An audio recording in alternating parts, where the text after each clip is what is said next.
Hi, I'm Anne from Game Like a Mother. I specialize in games for all ages that play in 20 minutes or less. And for our February game list, we were talking about adult games that are 2-player now, 4-player later, which means you can start out playing them 2-player, which is my favorite way to kind of learn and try out new games, but eventually they work well for 4 players. And some of the games on this list can play with more players than that, but that just seems like the sweet spot. That's the reason why you go into a game store and everything is 2 to 4 players. It's because it's 90% of the time when you play a game, it should be 2 or 4, it just seems like. So I have a lot of awesome games on this list. They're adult, but if you have older kids, they could play them with you. So let's get started. First on this list is Kingdomino.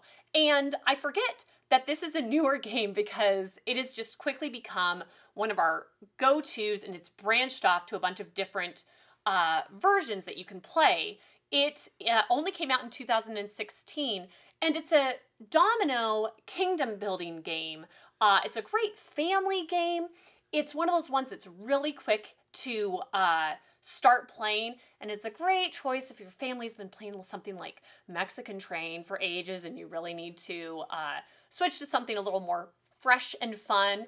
Kingdomino is dominoes with some actual strategy, and I love them because, like Ticket to Ride and Settlers of Catan, they have a bunch of little offshoots now for other people to try it out for different ages or groups. So there's Dragonrealm for younger kids, Kingdomino Duel if you want to play 2-player dice version, and Queendomino if you want to play a more complex like strategy game version. But the basic Kingdomino is just a pleasant game for 2 people to try out, and it works just as well for 3 or 4. And it's one of those ones that I feel like Settlers and Ticket to Ride, it just is a staple that should be on everybody's game cabinet. Next, I have Draftosaurus, which is our new obsession. And it is a dinosaur-themed game, but adults can play it and it doesn't feel weird. Sometimes the ones that are more kid-themed, you're like, I would never bring this to an adult game night. This is not one of those. You are building a dinosaur theme park. So I got some shades of like Zoo Tycoon and Roller Coaster Tycoon from when I used to play it back in the day. And it's a drafting game, which if you're not familiar with the concept, it just means that there's a, you get to select items from a limited pool to create your hand. And in this case, you're selecting dinosaurs to create your zoo, and there's little dinosaur tokens. If you are familiar with Sushi Go, that is a drafting game. So this is kind of the same gameplay, but I like this better than Sushi Go. Sushi Go is wildly popular. It's fine. I like this better. There's a little more variety in how you can play and what you can do, and it seems like you can make it's more flexible in some of the moves that you make. So if you miss a really good card, there's not like a really good card or two that if you miss, oh no, the other person's gonna just obliterate you. And it's dinosaur themed. It's really cute. We are just loving it, and I'd played with adults, but also my 5-year-old son is loving it too. So we've really been enjoying it. It's a great one. Next, I have Karuba, the card game. And this, we have played regular Karuba. There's a game, Karuba, where you're explorers and you're trying to make a path through the jungle and to get to your temple and collect the most points. And it's great. It's long. This, well, long for us. This, you are playing tiles against each other and you're trying to create your own treasure map and connect your explorers to their temples. And there's an element where you have to add up the value of your cards and somebody has to discard a card before they play out. So there's a little bit going on, but it doesn't seem too punitive. And it's one of those games that you can get out and play in the evening, and it's just kind of, it's interesting enough, but it's also relaxing. You're not having to do anything intense or timed, and when it's in the evening and you're tired. We loved Karuba, and Karuba the card game keeps the spirit of that, but it's just much more compact and speedy to play. And like most of these, I really like where you learn with one other person, because when you learn with a group, somebody is going to be messing around. So if you have two people that know how to play when you go into the group scenario, it's just a lot nicer. Next, I have 5211 Azul, which you already know how to play from the name of the game, which I love because you're dealt 5 cards, you play 2 of them, then you play 1, then you play 1 again, and then you score the round. And there's some interesting elements where whoever has the cards of the most color, those are the ones collected and scored. But if there's a certain number of roosters out there, those get collected instead, and if you have too many of the same color. So there's elements going on, and it's funny, my husband and I were debating this because he said, I don't think that's as great of a 2-player game. I prefer it with more because it seems like more stuff is happening and you can't control it. And I said, well, I like it better with 2 because I can control it better and I can mess with him while playing. And so I don't care if it ruins my own score. I'll play roosters just to mess with him sometimes because it's my goal when I play games with him to do that. So it's really sweet. And there is an original 5211. It is exactly the same game as 5211 Azul. It is just Southwestern themed. They threw in Azul because it's just Azul graphics on the cards, because Azul is another very popular game. And so that's why we bought this game, because we said, oh, we love Azul. And it kind of, it's not at all the same game as Azul, but it's a really fun game and we like it. So it's a good choice again for like an easy February evening game, Azul. Next, I have Ohanami, and this one's very exciting, and it's, you are trying to build the best Zen Japanese garden, and I love when they have these kind of themes to the games, because I'm not really into gardening, and my husband can't get me flowers for Valentine's Day because our cats eat them, so really not a flower household. I love this game. It's another drafting game, but you are, on each turn, you take 2 cards and play them, and you are trying to collect cards of play them down on your stack and then pass the rest around and then take 2 cards from the next stack of cards you get from the person next to you and play them down on your pile, and you score on multiple rounds based on color. So it's one of those ones where it takes about a minute to get up and running. You just say, oh, okay, I take 2 cards, play them, pass, done, understand the game. And then at the end of each round, you score different colors. So you have to be strategic which colors you're collecting, and there's, you have to play them in a sequential order, but it's just really, really easy to get up and running. And then there is a bit of math at the end, so you're adding up. You might want to grab a calculator for the end if you don't want to add up like 28 plus 34 plus 46 plus 52. You know, it's just, but it kind of feels like Quicks, if you really like Quicks, or what was my other game that I was talking about that was kind of like this? Well, or Sushi Go, again, but this doesn't feel as punitive if you miss 1 or 2. There are ways to make up for it later on, and there's a lot of different strategies to employ. And if you're good at card counting, you will love this, especially in 2-player, because you just need to remember what the cards are. With more players, you don't need to card count. With 2, it is beneficial. Next, I have the game Quick and Easy, which is our first cooperative game on this list. It's by the same people who made Ohanami.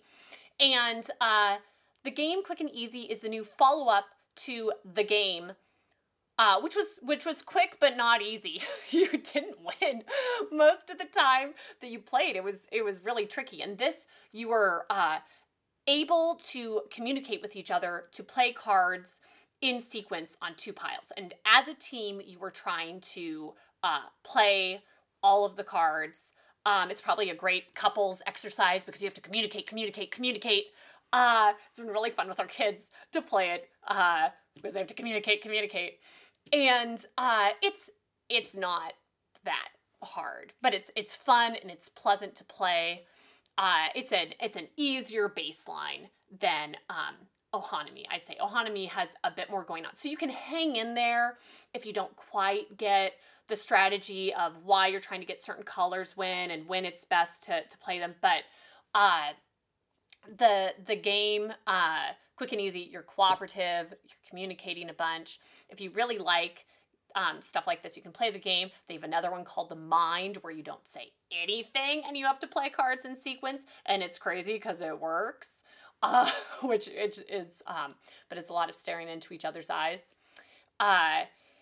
So cute game, cooperative is nice, and it can be challenging, as seen on the next one on this list, which is Beyond Baker Street, where you are trying to beat Sherlock Holmes to solve a case. And it's like another game which is called Hanabi, where you hold cards face you hold your hand of cards facing away from you, and you don't ever get to see your cards. Your fellow players who are on your team, cooperative, are helping you learn like what color your card is, what number it is, because you're trying to match up to add up cards in the right color to the piles in the center, and then you are able to solve the case. And it's fun because unlike Hanabi, there are different elements that can be added into the game. You play, I love these that kind of grow with you. So your first game is just basic game, figure out how to play, but then you get to add in characters that have special powers, and certain traits help you, certain traits hurt you, so you have to be a lot more strategic in how you're giving information to each other and who's doing what aspects of gameplay. And then it gets more challenging because if you need to use those powers correctly in order to win. So it changes with you. The games can be fresh and fun, and there's new challenges each time. So I was very impressed by Beyond Baker Street, and I really love cooperative family games. Those weren't around when I was growing up, and I love that they're around now. And a lot of the adult ones are the most challenging games that we play because they just figure if you're working on a team, you can handle whatever we throw at you. So this one's a great one. I have another cooperative game on this list. I kind of lumped them together. Codenames Duet. A lot of people know about Codenames, which is a word guessing game. And in the official rules, it says you can play 2-player in the regular version, but it doesn't work well. Get Codenames Duet. It is cooperative, and you are each giving each other clues to guess words, and you can play with more people though too, which is why it's on this list. It's Codenames Duet, so 2-player, but we've used it before with a bunch of people because sometimes it's nice to have groups playing cooperatively, and it's great especially with kids. So you can kind of help them figure out how to give clues and the right way to play the game and win and lose together. I love word games, and Codenames, fantastic.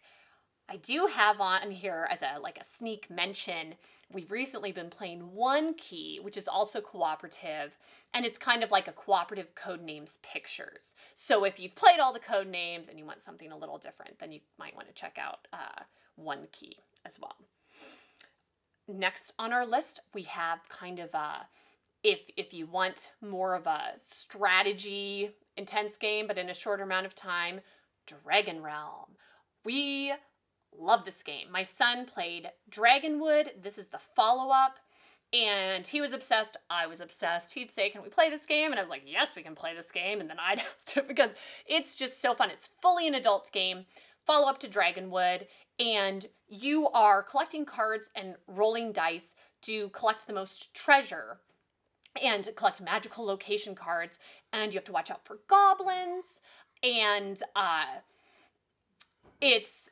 and there's a dragon at the end that you defeat to finish the game. You have some special power cards that you can collect, and it's just really, really fun to play. Technically, it says it's 30 minutes, but with 2 people, you can finish in 20, and we're pretty speedy with our decision making. So it's always so it's not too long for us. But I was just so happy. I love where they have like a kid game and they follow it up with like, let's ramp you up into real games. Love it. Dragonwood. Fully lived up to all of our hopes and expectations. And finally on this list, I have 8-Minute Empire Legends. I don't know what it says about our childhoods, but we all loved games like Risk and I don't know anybody who had a pleasant experience playing the game Risk. It's world domination, but it's a lot of luck and it takes forever. I loved it though, so I mean, I'm critiquing it, but I loved it. This 8-Minute Empire should be more like 18-Minute Empire. It doesn't actually play in 8 minutes, unless you're crazy fast. It is the same. It's like Risk, but with some strategy, and you're still trying to do world domination and spread your pieces around the board. But the board is changeable. You lay it. It can be different each time you play. There are cards. If you've played Small World, it's kind of like that, where you get to buy cards that are what your actions are going to be that turn. So you can choose, okay, I'm going to build a city, or I'm going to move my armies, or I get to remove somebody else's army. And you just play a certain amount of rounds depending on how many people you have playing. And it's so quick. It's all the glory of Risk, but just in so much less time. And my husband started working from home, and that was just our lunchtime board game break for a really long time, was playing 8-Minute Empire Legends. There's another version called just 8-Minute Empire, which is very good still, but it seems like they worked out a few of the kinks in 8-Minute Empire Legends where you aren't stuck here and there. You could get stuck in 8-Minute Empire, and it's a little frustrating. 8-Minute Empire Legends, you have a little more control, and it's not like you ever get stuck and kind of waiting for things to happen so you can move again. So those are our games. I tried to do mostly new games. There's a million 2 to 4 player games out there, but these are some of the newest ones that we're just playing a bunch and we love. And if you need to pick another go-to game, 2 to 4 player games are just the bread and butter of what to select. So don't go out in the frozen winter and buy your loved one flowers to show your love this Valentine's Day. Go and get them a board game, which is in season for always. So thanks so much for listening. I hope you found a new game, and we'll see you next time from Game Like a Mother.